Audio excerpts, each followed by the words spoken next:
Une heure d'édition spéciale, vous êtes bien dans Défense comme tous les mercredis soirs pour ouvrir cette édition. Faisons le point sur la situation sur le terrain avec vous Océane Nicole et principalement sur le Nord, une fois n'est pas coutume. Tout à fait, avec des nouvelles frappes en fin de soirée, donc des frappes de Tsahal dans le sud du Liban, cette fois dans les régions de Nakoura. Selon un dernier bilan qui n'est pas encore officiel, qui provient des médias libanais, il y aurait au moins 9 personnes tuées, dont des membres du Hezbollah. Ces nouvelles frappes de Tsahal, ça intervient après une journée qui a été extrêmement tendue, une nouvelle fois encore sur le front nord, avec plus de 40 roquettes qui ont visé rien que la ville de Kiryat Shmona, ou plus de 30, donc la plupart ont été interceptées par le système antimissile Dôme de fer. Les sirènes ont été déclenchées, il y a même eu un civil qui a été tué une nouvelle fois, un citoyen druze âgé de 38 ans qui lui habite dans la région du Golan, donc nouvelle victime côté israélienne. Et ce barrage que l'on a vu aujourd'hui du Hezbollah, c'était une réponse là encore aux frappes d'hier, cette fois de Tsahal qui est allé encore plus profondément dans des frappes plus en profondeur, en plein cœur du Liban, cette fois à 120 km de la frontière avec Israël. C'est la première fois que Israël frappe aussi loin, c'est dans le nord de la région de Baalbek. Baalbek, on sait que ça a été visé déjà à plusieurs reprises, mais là c'était donc à 120 km, donc on voit qu'il y a toujours ce jeu de ping-pong qui devient toujours un petit peu plus qui va toujours un petit peu plus loin en intensité entre Tsahal et le Hezbollah. Reste à savoir quand Tsahal, quand le Hezbollah franchira la ligne rouge de Tsahal. Et le Hezbollah qui continue de menacer. Merci Océane, vous restez avec nous bien évidemment tout au long de cette émission. Alors je me tourne rapidement vers le lieutenant-colonel Bouskila. Vous êtes commandant des opérations stratégiques de la division de Gaza en période de réserve. Yaron Bouskila, où en est l'opération terrestre 5 mois après l'avoir commencé? C'était dans la nuit du 26 au 27 octobre.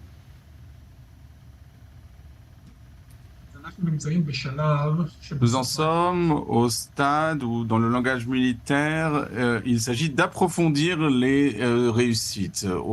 La première étape, l'objectif était de s'en prendre aux défenses organisées du Hamas, surtout aux infrastructures en surface, et aux terroristes qui essayaient d'empêcher de Tsahal d'avancer et de s'en prendre à tous les sites terroristes desquels agit le Hamas. À ce stade, nous opérons contre des cibles qui sont surtout sous terre et d'autres cibles qui, pour l'instant, sont ciblés après la première étape, c'est-à-dire que dans le sud de la bande de Gaza, nous sommes confrontés surtout au tunnel sous Khan Younes, et dans le nord, nous attaquons des cibles qui n'ont pas été attaquées lors de la première étape.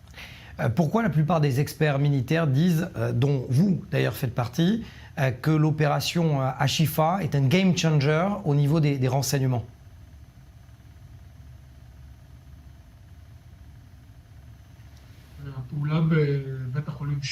L'opération à l'hôpital Shifa n'est pas une surprise. Cela faisait partie de la planification avant même le début de la guerre. Lors de la première étape, l'idée c'était d'entrer sur le terrain, de pénétrer dans la bande de Gaza et d'avoir le contrôle opérationnel, puis ensuite de revenir sur ces sites à répétition jusqu'à ce qu'on s'en prenne à tous les terroristes qui s'y trouvent. Le Hamas pensait que, puisque nous étions sortis de l'hôpital Shifa et d'autres sites, il pourrait revenir et opérer de ces sites sans qu'on le dérange et que nous ne reviendrions pas. Mais en fait, dans le cadre du programme de Tsahal, il y avait effectivement des incursions sur des sites où nous avions déjà été, si nous voyons que le Hamas essaye de se réinstaller sur ces sites. D'abord, le succès, c'est un succès sur le plan des renseignements, puisque nous avons réussi à arrêter de nombreux terroristes, dont des hauts responsables. Ensuite, on a réussi à encercler le site sans leur permettre de s'enfuir et de faire en sorte que nombre d'entre eux se sont rendus et d'autres ont été tués.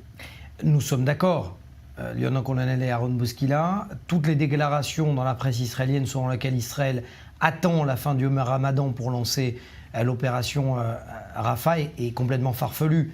Israël n'a jamais annoncé l'heure, la seconde, la minute à laquelle l'opération de Rafah va être lancée.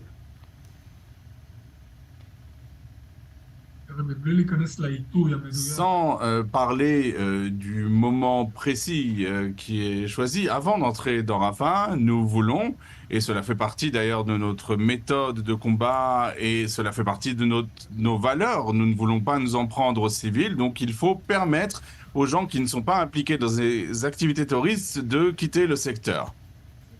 Il y a des restrictions, certaines sont liées aussi au Ramadan. La question n'est pas est-ce qu'on va opérer à Rafah, mais plutôt quand on va opérer à Rafah. Tsahal entrera dans Rafah et on ne peut pas vaincre le Hamas sans entrer dans Rafah puisqu'il y a toute une brigade du Hamas qui se trouve dans Rafah, plus quelques combattants qui sont dans les camps des réfugiés du centre. Et ensuite, il faudra approfondir. Yaron, ça sera ma dernière question. En clair, si je prends rendez-vous dans 2 semaines, est-ce que vous serez joignable ou pas, puisque vous êtes commandant des opérations spéciales de Gaza?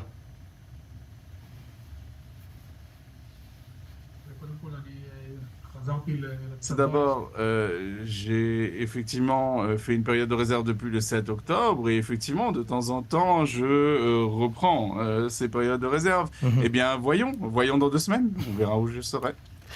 Le rendez-vous est pris et on se téléphonera en temps voulu et en temps en heure. Merci, prenez bien évidemment soin de vous, lieutenant-colonel Yaron Bouskila. Alors les 5 mois d'opération terrestre, c'est un sujet préparé par Océane Nicole, ce qu'on appelle une timeline dans le jargon journalistique, c'est-à-dire véritablement le temps parcouru depuis le 26 octobre jusqu'à aujourd'hui. Regardez. Après avoir mené des centaines de frappes aériennes, Tsahal entre dans la bande de Gaza dans la nuit du 26 au 27 octobre, 20 jours après les massacres du 7 octobre.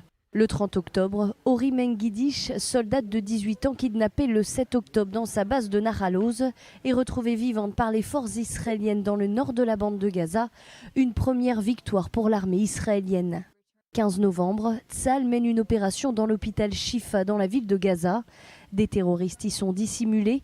Des centaines de munitions et armes sont saisies par l'armée dans le plus important centre hospitalier de la bande de Gaza. Une trêve temporaire dans les combats est conclue le 24 novembre jusqu'au 30 novembre dans le cadre d'un accord entre Israël et le Hamas. Les combats sont stoppés, 110 otages israéliens sont libérés. Quelques heures après la fin de la trêve, les tirs de roquettes du Hamas reprennent. Les forces de Tsahal poursuivent leur combat. Début décembre, les forces de Tsahal assurent contrôler le nord de la bande de Gaza. Tsahal commence alors son offensive dans la ville de Khan Younes. Le 15 décembre, l'armée annonce avoir tué 3 otages israéliens dans le nord de la bande de Gaza. Alon Shamriz, Yotam Chaim et Tamar Talaka ont été identifiés par erreur comme une menace par les hommes de Tsahal. 22 janvier, 21 soldats sont tués. C'est le bilan quotidien le plus lourd pour l'armée israélienne depuis le début de l'offensive terrestre dans Gaza. C'est une matinée difficile et douloureuse. Nos pensées vont aux chères familles dans les moments les plus difficiles. Il s'agit d'une guerre qui déterminera l'avenir d'Israël pour les décennies à venir. La mort des soldats nous oblige à atteindre les objectifs des combats. 12 février, en pleine nuit, dans la ville de Rafah, les policiers du Yamam, le Shabak et l'armée israélienne entrent dans un immeuble gardé par plusieurs terroristes. Tous sont éliminés. 2 otages sont alors libérés. Louis Har, 70 ans, et Fernando Marman, 60 ans. Ils avaient été enlevés le 7 octobre à Nir Yitzhak. Il s'agit d'une opération de sauvetage complexe, sous le feu, au cœur de Rafah, basée sur des renseignements très sensibles et de grande qualité de la division du renseignement de l'armée et du Shin Bet.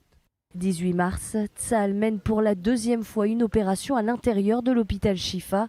800 terroristes sont arrêtés, dont 500 sont membres du Hamas et du djihad islamique. Près de 200 autres sont éliminés. 26 mars, Tsahal confirme l'élimination du numéro 3 du Hamas, Marwan Issa, tué dans une frappe aérienne. 5 mois après le lancement de cette incursion terrestre, les combats se poursuivent. 253 soldats sont tombés depuis le 27 octobre. Prochaine étape de Tsahal, une opération dans la ville de Rafah, dernier bastion du Hamas à cette frontière avec l'Égypte, pour enfin atteindre les objectifs de guerre et vaincre le groupe terroriste. Et j'ai le plaisir, pour la première fois en défense, Grisha Yakubovic, colonel de réserve de l'armée israélienne, J'aimerais vous faire parler et vous faire réagir à cette déclaration du secrétaire général des Nations Unies qui est allé à Rafah et qui a dit qu'il voyait la plus grande crise humanitaire jamais vue à Rafah. Alors une question qui est très claire, soit il ne veut pas voir la réalité, soit il ne comprend pas la réalité. Bien sûr, il est relativement âgé, mais sa vision est bonne. Ça, je ne me fais pas de soucis pour lui. Ce dont j'aimerais parler, c'est plutôt du monde occidental, parce que je pense que Guterres représente la pression occidentale, du monde occidental exercée sur Israël, mais il a aussi mis en place un décor. Il était à Rafah du côté égyptien, on a mis en place des ambulances derrière lui. C'était une espèce de mise en scène surréaliste humanitaire pour montrer aux téléspectateurs occidentaux, avec ce vent dans ses cheveux et ces ambulances qui l'entouraient, c'était pour montrer qu'il y a une tension et vraiment une crise humanitaire. Mais personne ne parle de vraiment la chose évidente. La chose évidente, c'est la responsabilité égyptienne par rapport à ce qui se passe dans la bande de Gaza. Il y a une frontière entre la bande de Gaza et l'Égypte. Depuis 2005, 13,9 km de ce qu'on appelle l'axe Philadelphie se trouve sous contrôle égyptien et d'abord de l'autorité palestinienne, et depuis 2007, du côté palestinien, il y a le Hamas, cette entité terroriste qui a des composantes de Daesh, et donc ils ont une frontière commune avec l'Égypte. D'où est-ce qu'ils ont reçu leurs armes? D'Égypte. Comment Soleimani est entré dans la bande de Gaza? Par l'Égypte. Comment le chef d'état-major du Hezbollah est-il entré dans la bande de Gaza? Par l'Égypte. D'où la technologie iranienne est-elle venue? Par l'Égypte, les roquettes. Pareil, d'Égypte. Est-ce que l'Égypte n'est pas responsable de tout ça? L'Égypte n'est pas du tout responsable de ce qui se passe dans la bande de Gaza? Eh bien, j'ai un petit conseil à donner à ces gens de l'ONU qui essayent de créer l'image d'une crise humanitaire. On pourrait le résoudre vraiment d'un claquement de doigts. Comment? Eh bien, il suffit d'ouvrir la frontière avec l'armée israélienne. On s'assure que toutes les femmes, tous les enfants, tous ceux qui ne sont pas impliqués dans des activités terroristes sont transférés dans des campements provisoires dans la région d'El Arish en Égypte. Israël s'engage à ce que ce soit provisoire. Il y aura des garanties américaines. On peut décider de sanctions contre Israël si ça n'est pas respecté. Il s'agit tout simplement de sauver les gens et qu'ils ne servent pas de bouclier humain entre les mains du Hamas. Donc ça vous êtes d'accord avec le titre de notre thème, l'humanitaire comme arme de guerre aujourd'hui? Nous, Tsahal, l'armée israélienne a de très bonnes armes et une technologie très avancée. Alors bien sûr, nous avons des services de renseignement excellents. Malheureusement, il y a eu un échec de tous ces dispositifs le 7 octobre. Le Hamas dispose d'un autre armement bien plus dangereux. Et ce sont les choses suivantes. D'abord, la guerre psychologique. Deuxièmement, c'est la capacité à faire de la victimisation, à mobiliser le monde. Et la troisième chose, dès la deuxième semaine de la guerre, il y a eu effectivement la question humanitaire. Et quatrième chose, des mensonges. Mais comme ce ne sont pas des Occidentaux, personne ne les juge. Si Israël dit une contre-vérité, immédiatement, toute la légitimité d'Israël sera remise en cause. Mais le Hamas peut dire « Ah, à l'hôpital Ali, 1000 personnes ont été tuées. Ensuite, il y a eu ce mensonge sur les viols. » Mais personne ne vérifie si c'est vrai ou pas. Tout le monde y croit immédiatement, alors que c'est une organisation terroriste. Donc c'est absurde. Et le Hamas, dans le cadre de cette guerre stratégique diplomatique, a plus de succès que ce qu'Israël peut obtenir sur le champ de bataille. Je vais plus loin dans votre analyse.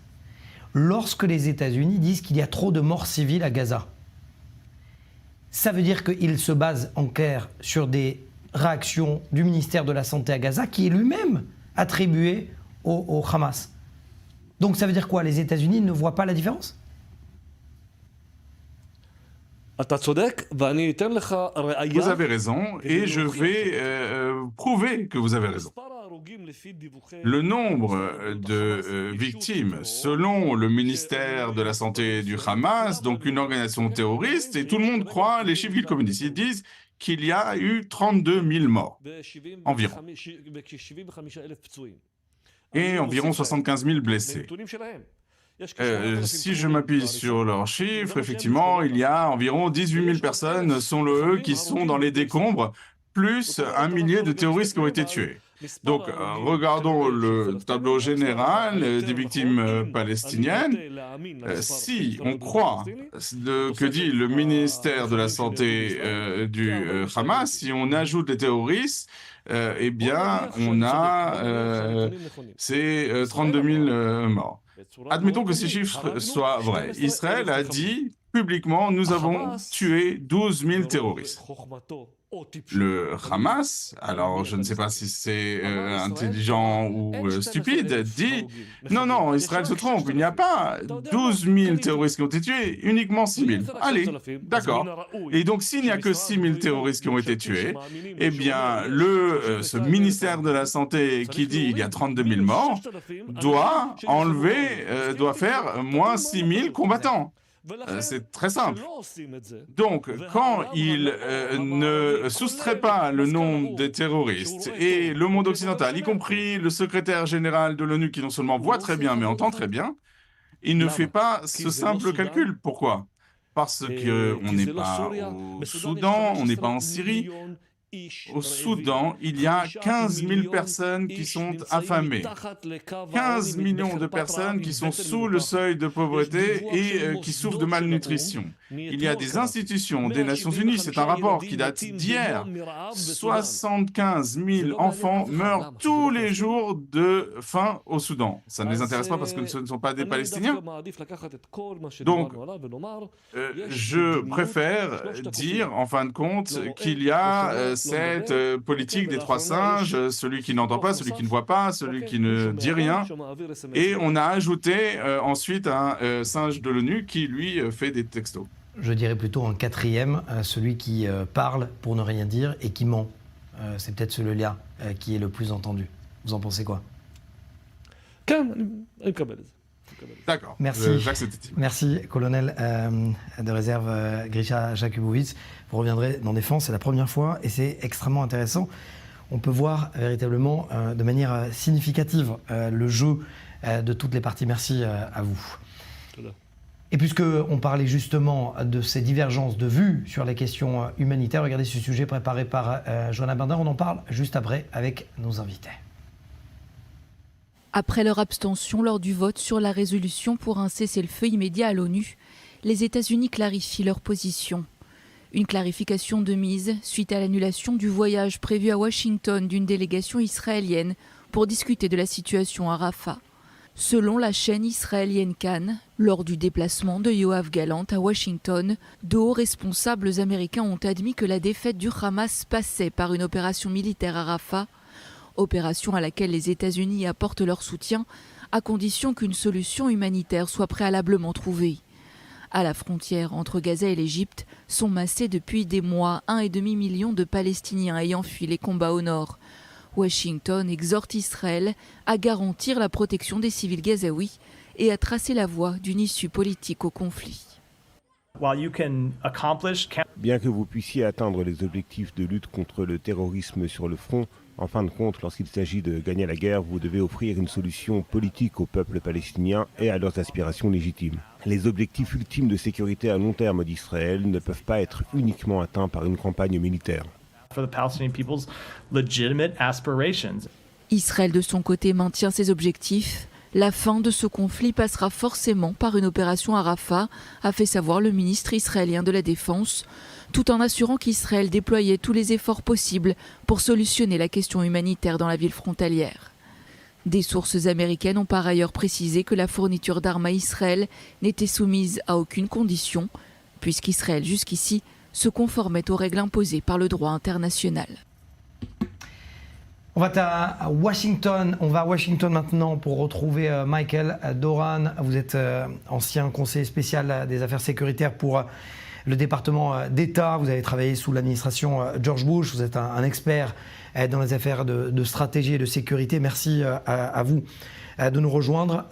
Michael Doran, est-ce que pour vous, finalement, l'administration Biden est allée trop loin en s'abstenant finalement et en laissant cette résolution du Conseil de sécurité des Nations Unies?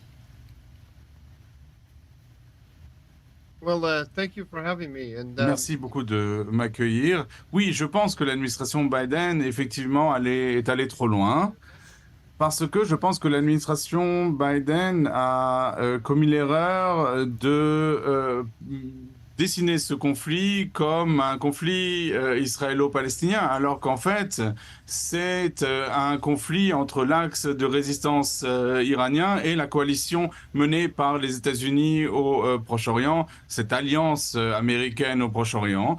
Et nous, les États-Unis, nous devons soutenir nos alliés et notre allié Israël qui est qui est sur le front pour défendre la cause américaine. Michael Doran, ce n'est pas un secret. Il y a toujours eu des divergences entre les administrations israéliennes et américaines. On peut ne pas être d'accord lorsqu'on est amis. D'ailleurs, il y a eu des dissensions entre George Bush et les premiers ministres israéliens. Mais là, pourquoi c'est différent? Pourquoi, selon vous, c'est différent? Est-ce que c'est personnel? C'est un règlement de compte personnel entre Joe Biden et Benjamin Netanyahu? Je pense qu'il y a trois choses, mais qui sont interconnectées.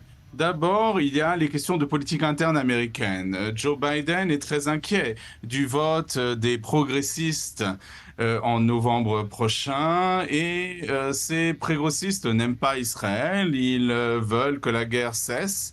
Ils sont en faveur d'un cessez-le-feu unilatéral depuis le début de la guerre d'ailleurs.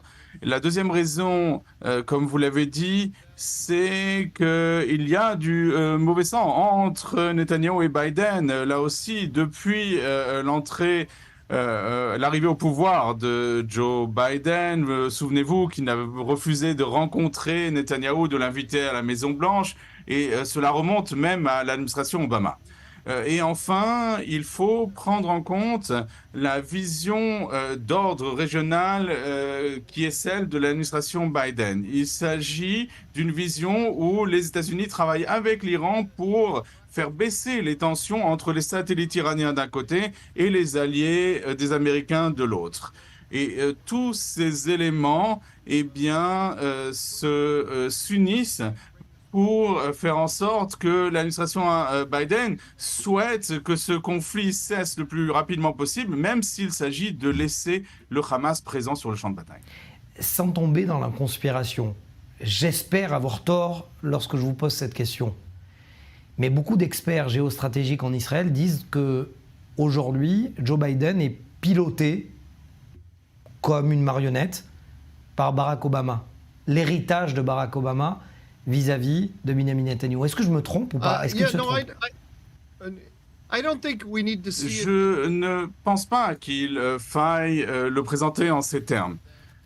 Mais il faut bien comprendre que l'ensemble de l'administration Biden, tous les hauts responsables de cette administration, la plupart d'entre eux, presque tous, ont été aussi des hauts responsables au sein de l'administration Obama. Et donc, ils ont une vision du monde identique concernant le Proche-Orient.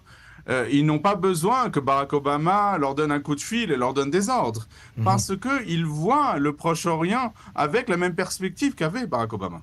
La question est, qu'est-ce qu'ils ne voient pas que vous, à votre époque, vous voyez? C'est ça, la vraie question. Ils ne considèrent pas que l'Iran est le problème central du Proche-Orient. Ils pensent qu'historiquement, l'Arabie saoudite et Israël ont forcé les États-Unis à adopter une position plus agressive que nécessaire à l'égard de l'Iran, et qu'il y a des intérêts communs entre l'Iran et les États-Unis qui peuvent être exploités si les Américains s'éloignent un petit peu de Riyad et de Jérusalem d'un côté, et en fait, ils veulent faire des États-Unis partiellement, faire des États-Unis une sorte de médiateur entre l'Iran et ses satellites d'un côté et les Américains et leurs alliés de l'autre. Est-ce que pour vous, je vais aller loin, hein, mais c'est la fin d'un semblant d'ère d'amitié entre les États-Unis et Israël, où vous dites on peut régler encore ces différends?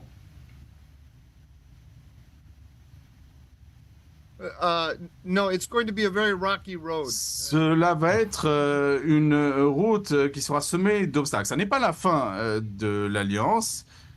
Et la raison pour laquelle je dis cela, c'est une analyse de la situation. C'est que l'administration Biden ne peut pas exprimer ouvertement ses points de vue aux États-Unis parce que les Américains, le public américain, et parmi eux une grande part des démocrates, rejettent cette vision du monde. Donc il y aura toujours une tension entre la nécessité qu'a l'administration de satisfaire les inclinaisons pro-israéliennes et anti-iraniennes du public américain et d'un autre côté sa vision qu'elle a de ce que devrait être le Proche-Orient. Je ne pense pas que cette vision va promouvoir la paix qu'il souhaite et donc Israël aura toujours la possibilité de faire entendre sa voix. En quelque sorte, vous dites entre les lignes qu'il va falloir qu'Israël serre les dents jusqu'à la prochaine élection.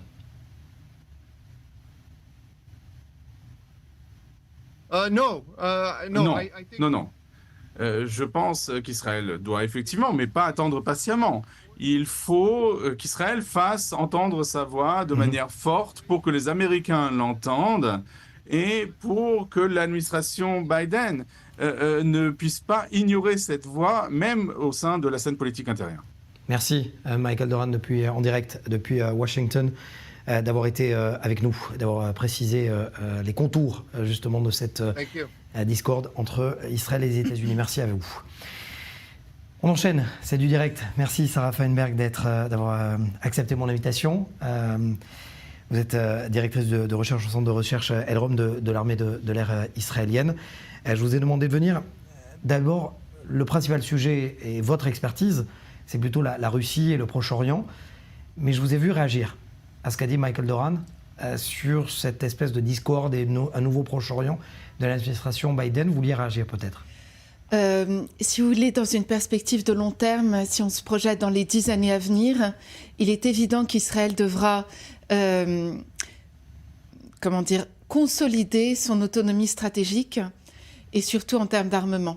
Parce que ce que cette guerre a révélé, et j'imagine que vous l'avez couvert abondamment, c'est cette dépendance très pernicieuse vis-à-vis des États-Unis qui a été cultivée par l'établissement sécuritaire israélien.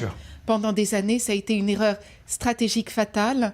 Et là, Israël va devoir convertir sa puissance technologique en puissance industrielle d'armement.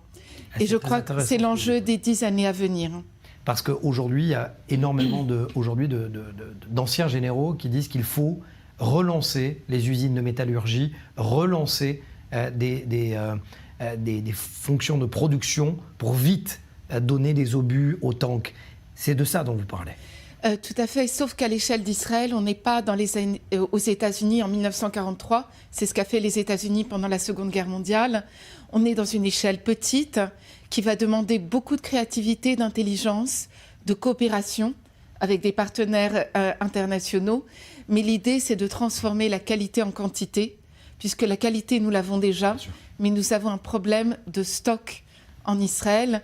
Et cette dépendance face aux États-Unis nous met dans une fragilité à la fois opérationnelle et stratégique qui sera très compliquée à gérer, pas aujourd'hui, mais dans 10 ans. C'est très intéressant parce qu'effectivement, tout l'enjeu de la projection, ce qu'on appelle achazon en hébreu, c'est-à-dire l'agenda militaire et sécuritaire. La raison pour laquelle je vous ai fait venir, c'est le rôle de la Russie. Est-ce que cet attentat en Russie, d'abord, pourquoi une telle attaque de l'État islamique maintenant à Moscou? Cette attaque, en fait, était tout à fait... elle est à la fois surprenante et très prévisible, puisque cette attaque, l'État islamique menace depuis des années la Russie d'attentats de masse. Évidemment, le rapprochement de la Russie avec l'Iran dans le contexte de la guerre en Ukraine n'a fait que renforcer l'animosité de l'État islamique contre la Russie. On a également une assise stratégique de la Russie en Syrie qui fait que l'État islamique ne peut que viser la Russie dans son effort de se repositionner au Moyen-Orient. La Russie, par ailleurs, a développé des relations avec les talibans en Afghanistan. Et donc c'est une manière pour eux de se venger et d'envoyer un message. Et enfin, la Russie, dans le contexte de la guerre en Ukraine, a davantage, si vous voulez, méprisé la minorité musulmane, qui n'est pas du tout une minorité homogène, qui est une population de 15 millions de personnes à peu près sur une population de 141 millions, représentée par différents groupes ethniques, situés dans différents territoires, du Caucase au Tatarstan, au Bachkortostan, mais qui est de plus en plus fragilisée, notamment parce que c'est cette population qui sert de chair à canon sur le terrain d'opération en Ukraine. Alors je vais plus loin. Je vais plus loin de l'analyse que vous êtes en train de mener. Est-ce que la Russie, justement pour détourner l'attention du terrain ukrainien, n'est pas en train de pousser tout le monde à la faute, y compris les États-Unis, y compris la France, à tomber dans l'angélisme en disant il y a une grosse crise humanitaire, il faut arrêter les combats à Gaza. Est-ce que c'est pas la Russie qui est en train de redistribuer les cartes, d'être finalement une sorte de nouvel Iran où on déséquilibre certaines régions pour en renforcer d'autres? Si vous voulez, cette politique des vases communicants, c'est la marque de fabrique de la politique étrangère russe. C'est-à-dire plus, là je me place sur le terrain moyen-oriental, plus ici il y aura une ébullition, une déstabilisation, plus la Russie en profitera sur le terrain qui est essentiel à ses yeux, puisque c'est le seul terrain qui peut la définir comme une grande puissance, c'est l'Ukraine. Mais en même temps, Mathias Inbar, il y a un bémol à cela, c'est-à-dire que la Russie, à la fois, sème ici la discorde et une déstabilisation régionale par la guerre informationnelle, la guerre électronique, le cyber et tout ce que nous connaissons, mais en même temps, la Russie, comme la Chine, est intéressée à garder le parapluie ou l'architecture sécuritaire américaine. Parce que seule cette architecture sécuritaire peut permettre à la Russie de préserver ses intérêts au niveau énergétique, au niveau diplomatique, ou alors son contingent en Syrie. La Russie ne veut pas s'impliquer de manière large et massive au Moyen-Orient, elle n'en a pas les moyens. Elle ne veut pas être arbitre, finalement. Elle ne veut pas, mais elle ne peut pas l'être. Elle ne peut pas l'être. Au début de la guerre en Ukraine, on se souvient très bien qu'ils avaient immédiatement rapatrié des systèmes de défense aérienne S-300 vers la Russie. Ils ont un contingent minuscule en Syrie et elle n'a pas les moyens opérationnels d'être profondément impliquée au Moyen-Orient. Alors à quoi ça sert et à quoi ça a servi de la part du Kremlin de ne pas nier la phrase d'Ismaël Haniyeh, justement, sans aucun jeu de mots, et qui avait dit « les Russes sont fiers de nous ». Cela sert dans ce sens que maintenant il faut comprendre qu'Israël fait partie du camp ennemi de la Russie. En Israël, on a beaucoup de mal, et c'est la grande erreur de notre establishment sécuritaire, à l'intérioriser. Nous sommes maintenant un ennemi de la Russie, puisque nous faisons partie du camp occidental, et maintenant la Russie, quand elle se place au Moyen-Orient, elle se place principalement par rapport aux États-Unis. Donc nous ne sommes pas revenus finalement à être ennemis, ou à l'époque il y avait un département antisioniste au KGB? Nous sommes revenus, si vous voulez, à 1968, avec quelques bémols, puisque entre-temps, nous avons eu 30 années de développement absolument incroyable de nos relations. Au niveau politique, au niveau mémoriel, au niveau culturel, le fait qu'ici il y ait une alia de plus d'1 million de personnes qui soient russophones. Donc on a eu ces 30 années-là qui créent quand même un lien très nourri. On a eu un lien sécuritaire qui n'était pas négligeable avec le système de déconfliction en Syrie. Mais là, nous revenons dans les discours à 1968. Oui, c'est un retour en arrière. C'est très grave. C'est très grave parce qu'à l'époque, la Russie créait des conflits. La Russie envoyait des cellules créer des conflits. C'est très grave, vous avez raison, sauf qu'aujourd'hui, en raison de ses mains liées en Ukraine, elle n'a plus les moyens de le faire. C'est-à-dire que la Russie, à la fois, a des ambitions de déstabilisation très fortes au Moyen-Orient, mais au niveau des ressources qu'elle peut déployer dans la région, elle reste encore très limitée. Merci, Sarah Feinberg, d'avoir accepté mon invitation. J'en suis ravi. On reviendrait en défense. Avec plaisir. Merci, merci Sarah. On se rend en France à présent pour retrouver le général Charles Baudouin. Merci d'avoir honoré mon invitation générale. D'ailleurs, ce n'est pas pour rien qu'on parlait à l'instant de cette attaque en Russie. D'abord, avec cet état de fait que le plan Vigipirate a refait surface. L'alerte rouge au plan Vigipirate en France à cause justement de cette attaque de l'État islamique. C'est quoi? C'est une mesure de précaution ou c'est une réalité? En fait, l'État l'a bien précisé, l'État islamique, notamment cette branche qui a effectué les attentats en Russie, ont effectué plusieurs tentatives d'attentats en France récemment. Donc, il y a une vigilance constante sur les risques d'attentats. On a été marqué par le Bataclan et d'autres attaques meurtrières. Donc, c'est resté bien dans les mémoires et l'État est aux aguets. Sentinelle n'était pas suspendu, mais à un niveau un peu plus bas. Donc, on a rehaussé simplement le niveau de Sentinelle. Il était toujours activé. Est-ce que, en même temps, c'est la raison pour laquelle, finalement, il y a ce sondage? C'est l'une des raisons pour lesquelles je vous ai demandé d'intervenir dans cette émission, Général Baudouin, c'est qu'une grande partie des Français, eu égard à la crise internationale, eu égard au rôle de la France aussi sur la scène internationale, se dit favorable à un retour du service obligatoire, service militaire obligatoire. Oui, c'est un réflexe naturel. Néanmoins, c'est illusoire.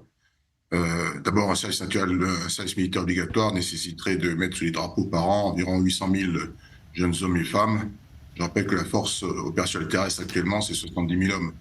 Donc, nous sommes très loin d'avoir les moyens d'équiper, d'encadrer et de loger ces personnes, sachant que si on prend un service national, c'est bien pour former des soldats opérationnels.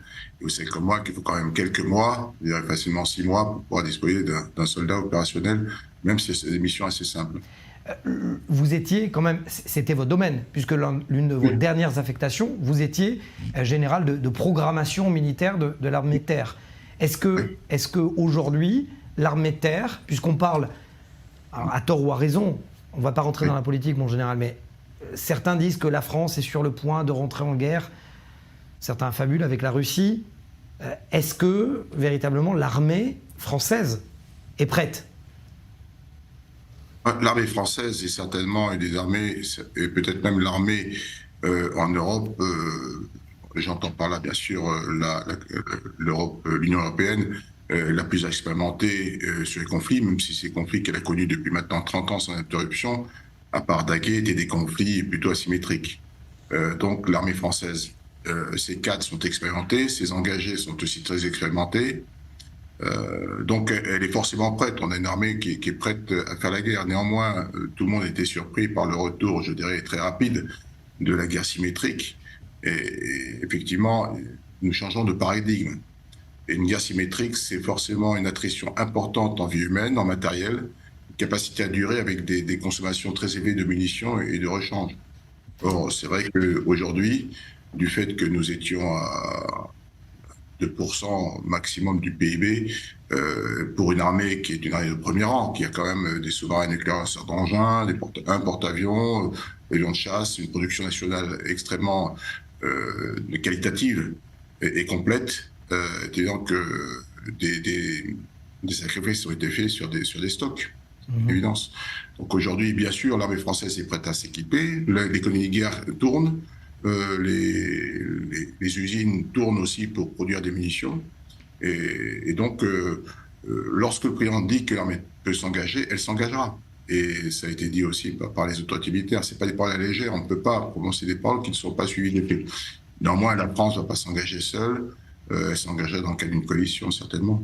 Est-ce que ce qu'elle a fait depuis quelques années, notamment en Afghanistan et en Afrique. Oui. Et puis il y a notre mandat de l'ONU qui est importante aussi. Bien sûr. Bien sûr.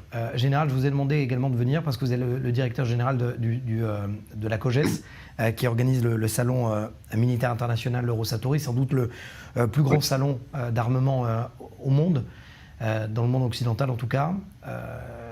Est-ce qu'Israël est le bienvenu ou pas? Parce qu'il y a une vraie ou fausse polémique.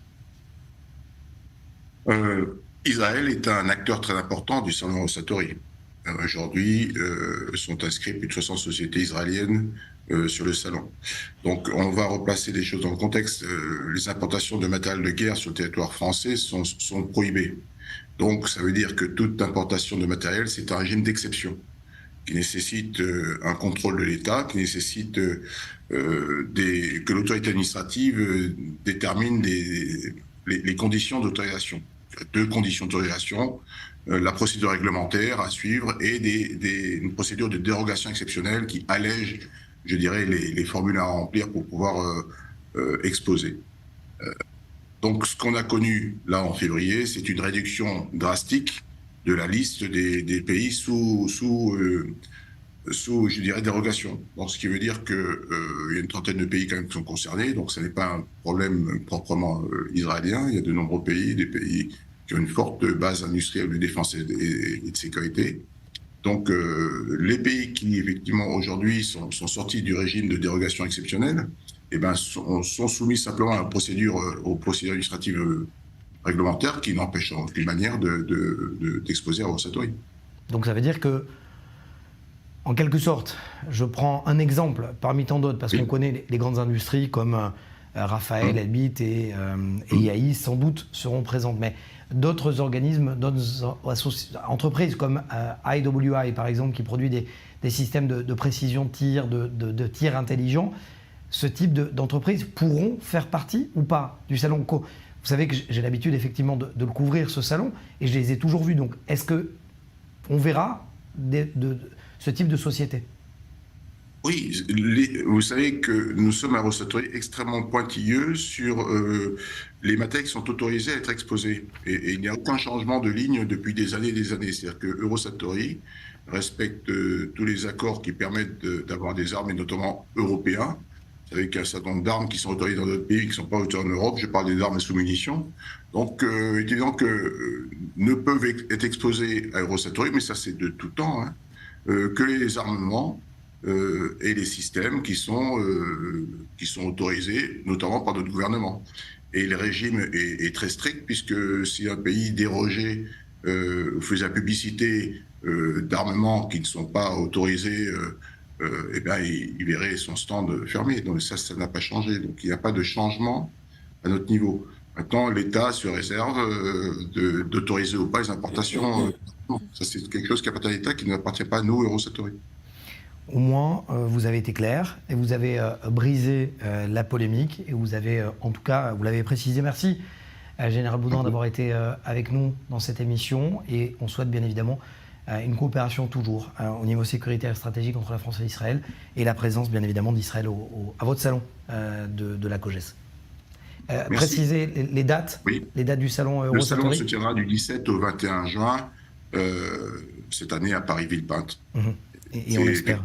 Le grand salon du monde en termes de nombre d'exposants, de nombre de délégations officielles, de nombre de pavillons nationaux qui sont très, très nombreux. Et on espère, du côté d'I24 News, y être présent. Merci, Général Boudin, d'avoir été avec nous. Bonne soirée. Merci. Vous l'avez vu sur I24 News, son nom, c'est Benny Nizar. Il a décidé, champion de France de boxe amateur, il a décidé de combattre pour un premier combat pro. Mais après le 7 octobre, il a décidé de tout quitter, de quitter la France pour venir s'installer en Israël et s'engager dans l'armée. Une sorte de réveil, sans doute, identitaire. Nous avons décidé de le rencontrer ici, en Israël, après sa première victoire en France. Le rencontrer non seulement face à face, mais aussi sur un ring. Regardez, c'est exceptionnel, c'est exclusif pour I24 News.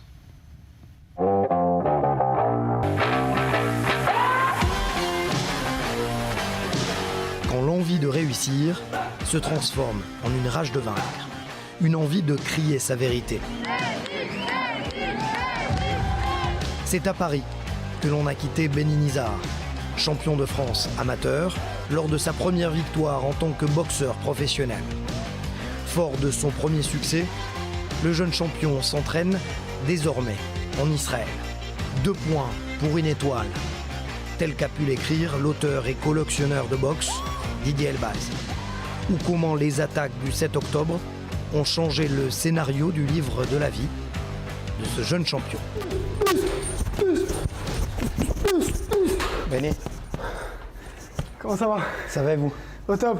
On vous a quitté en France, Yes. première victoire en Yes. pro. Ça fait quoi de s'entraîner en Israël? C'est un rêve. C'est un rêve. C'est la suite logique. On sait que maintenant je suis venu m'installer en Israël et faut pas lâcher l'entraînement. Quand il y a une explosivité là, vous pensez à quoi? À mes futurs adversaires et à toutes les personnes qui me veulent du mal. Vas-y. Voilà. Est-ce qu'on peut dire que ça y est, boxeur professionnel à 100%? Ouais. Premier combat réussi. Premier combat réussi grâce à Dieu et ouais, boxeur professionnel à 100%. Premier combat avec un arrêt, vous êtes venu en Israël, un petit peu entraîné, vous êtes reparti en France. Il y avait de l'appréhension quand même dans ce combat? De l'appréhension, comme je l'ai dit dans l'interview que j'ai eue à Paris. Un peu d'appréhension, mais pas de peur. Pas de peur parce qu'en face de moi, c'est un homme qui a 2 bras, 2 jambes.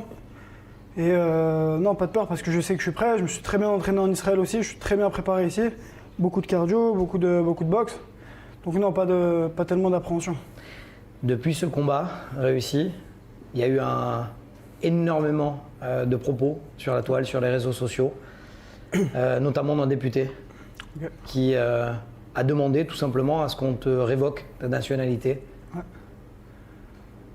Ça fait mal. Ça fait mal parce que je suis français. Je suis venu habiter en France, mais j'enlève rien à ce que la France m'a donné dans ma vie. La France m'a tout offert. Je suis rentré en équipe de France. Je représentais la France grâce à ma boxe. Donc j'aime la France, c'est pas la France qui m'a viré. C'est moi qui ai choisi d'habiter en Israël. Donc si pour lui, habiter en Israël, c'est un crime, qu'il le dise ou qu'il l'écrive. Parce que moi, je vois pas de crime à ça. Sachant en plus que vous restez fidèle quand même à votre ancien club, Bien sûr, le Maccabi Paris, c'est un club qui est à Paris. Et il n'y a jamais eu de problème. Il y a des gens de toute confession. Moi, personnellement, j'ai rien contre les musulmans ou quoi. Franchement, ça fait mal qu'on veuille m'enlever ma nationalité alors que je suis français, quoi. On est en Israël, dans un club de boxe à Netanya. L'horizon, c'est quoi maintenant? L'horizon, c'est des combats qui peuvent arriver d'ici tôt. C'est pas encore sûr, mais quelques combats qui peuvent arriver encore. Et puis, il y a mon enrôlement à l'armée. Je m'engage à l'armée en Israël pour défendre le pays, si Dieu veut. On sait ce que vous voulez faire? Vous savez ce que vous voulez faire? Ouais, une unité un peu discrète, comme j'ai pu le dire. Une unité discrète. Pour toi, pour vous, je vais y arriver. On peut se tutoyer. On peut se tutoyer. Ouais. Pour toi, l'armée, c'est quoi? C'est un accomplissement ou c'est une étape dans une vie parce que tu ne veux pas arrêter la boxe? Ouais, non, je veux pas arrêter la boxe. La boxe, c'était ma priorité, sauf qu'aujourd'hui, il y a des choses qui me sont arrivées, des amis perdus, de la famille touchée. Et ça devient du coup une priorité de défendre mon pays. Je ne veux plus jamais que ça se repasse. Quelque chose comme le 7 octobre, je ne veux plus jamais que ça se repasse. Et je vais être là, en tout cas, si ça se repasse, pour pouvoir défendre mon pays au maximum. Des amis perdus, ouais. Tu parles des attaques du 7 octobre, tu as perdu des amis proches. Ouais, j'ai perdu des amis proches. Et c'est ça qui m'a donné un choc, qui m'a donné envie de partir. Parce que de base, je ne devais pas du tout aller à l'armée. Je devais continuer ma vie en tant que boxeur en France. Et rester en France. J'avais jamais eu l'idée de partir en Israël pour faire l'armée, quoi. Que les conditions ont changé et ouais, c'est une étape. Le service militaire dure 3 ans, 2 ans et 8 mois, donc on verra ce qui se passe après. Mais ouais, en tout cas, j'arrête pas la boxe, ça c'est sûr. Ce qui est assez surprenant de voir, c'est que tu as aujourd'hui 19 ans, ouais. Tu as quand même la tête sur les épaules parce que tu dis « je vais servir, je veux atteindre l'excellence pendant mon service militaire, mais je veux reprendre la boxe. Ouais. » Il faut toujours se dépasser, aller plus loin que ce que tu ne penses. C'est les valeurs de la boxe. C'est les valeurs de la boxe, il faut toujours se dépasser, toujours faire face à soi-même, ne jamais se mentir. Si je vais pour défendre le pays, je vais pas pour... je respecte toutes les personnes qui sont à l'armée, mais moi je n'irai pas pour aller dans les cuisines ou faire le ménage. Je vais vraiment pour défendre le pays au maximum que je puisse le faire. Donc comme j'étais dans la boxe à l'excellence, dans tout ce que je fais, je suis à l'excellence. En tout cas, du moins j'essaye. Je donne tout pour y être. Vous êtes un fils de champion. Ouais, je suis un fils de champion.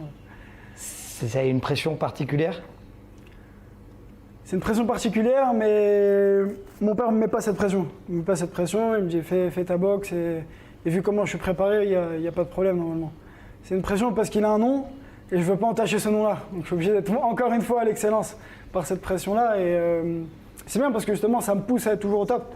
Je ne peux pas me poser sur mes lauriers. Et le fait que papa justement a été un champion, te voir ici en Israël, pour lui c'est une fierté, mais c'est dur aussi.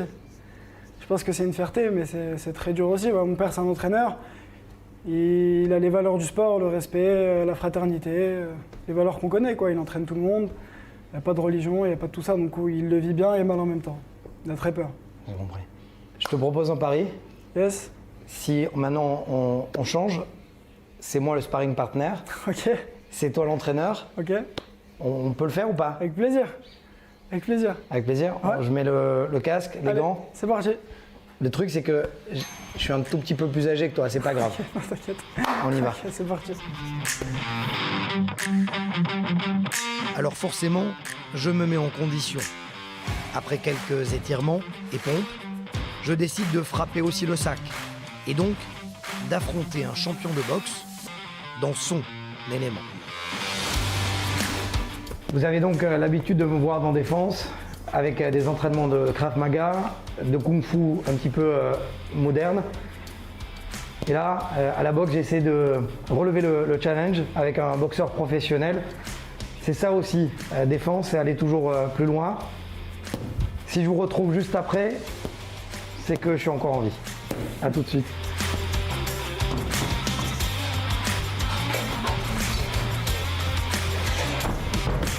Ok. C'est quoi donc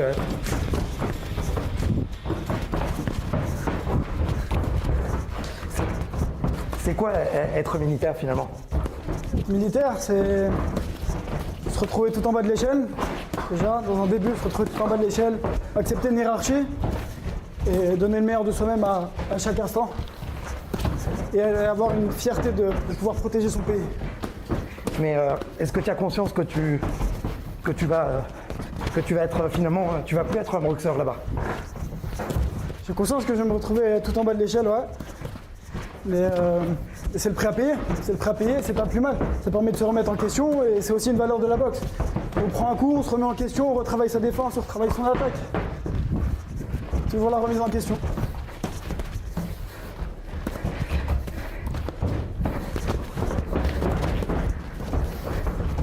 Et finalement, tu veux faire 3 ans quand même?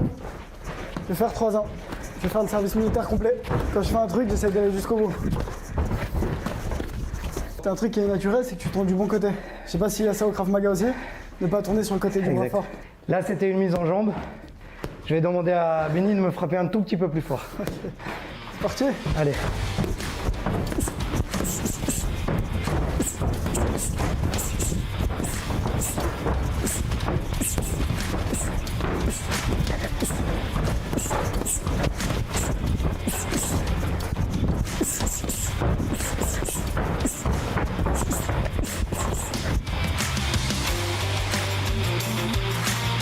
Même au ralenti, je peux confirmer que les coups arrivent et touchent pour leur très grande majorité. Quelques secondes pour reprendre ses esprits et on repart. Quand toi, le Benny Nizar, est-ce que si on te compare à Victor Young Perez, tu dis quoi? Déjà, sa mère a le même nom de famille que moi. C'était Tunisa. De Tunis, je suis tunisien aussi. Expliquons quand même que Victor Young Perez, c'était un boxeur qui a décidé de combattre les nazis. Exactement. Il est mort pendant la marche de la mort pour sauver son frère. Donc si on me compare à lui, j'ai l'impression que j'essaye de protéger mon pays comme lui a essayé de protéger son frère. Je ne me comparerai jamais à un champion comme ça parce qu'il a eu des titres mondiaux et c'est une personne qui s'est battue pour ses rêves. Je ne me comparerai pas à lui. Mais c'est un juif qui s'est battu parce qu'il était juif et j'ai l'impression de faire la même chose. Et là, combattre contre un journaliste, c'est quoi? C'est un rêve.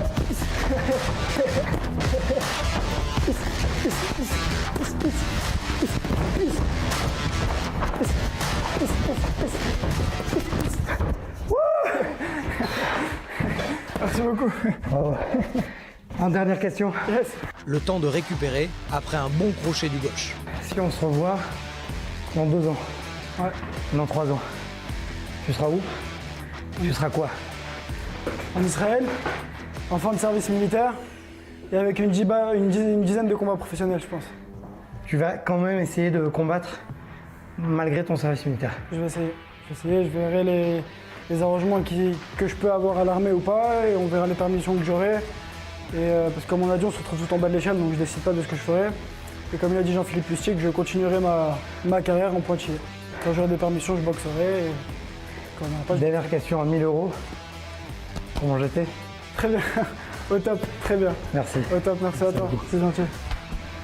Quant à nous, on s'est donné rendez-vous lorsque le jeune champion de boxe portera l'uniforme des forces de sécurité israéliennes. Et puisque vous posez la question de savoir pourquoi je suis en forme, regardez ces images. Elles ont été tournées il y a quelques années, vous allez voir dans quelques instants. Elles sont issues véritablement de... Voilà, ça a été filmé il y a quelques années à la frontière avec le Liban et la Syrie. Est-ce que vous voyez ce petit brin de femme? Tout simplement, Tara Levy, c'est une collègue, une amie, une professionnelle qui a décidé de prendre de nouvelles fonctions. Et eh bien, tout simplement, c'était pour moi l'occasion de lui dire merci. Merci d'avoir été professionnelle jusqu'au bout, d'avoir accepté tous mes projets, mes idées farfelues, mes projets aux États-Unis, mes projets aux 4 coins du monde, en France, de partout. Merci Tara, merci pour tout. Très bonne route à tout, bien évidemment. Et surtout, bonne route également à ma chef d'édition, Sarah Seban. Bonne soirée sur i24 News.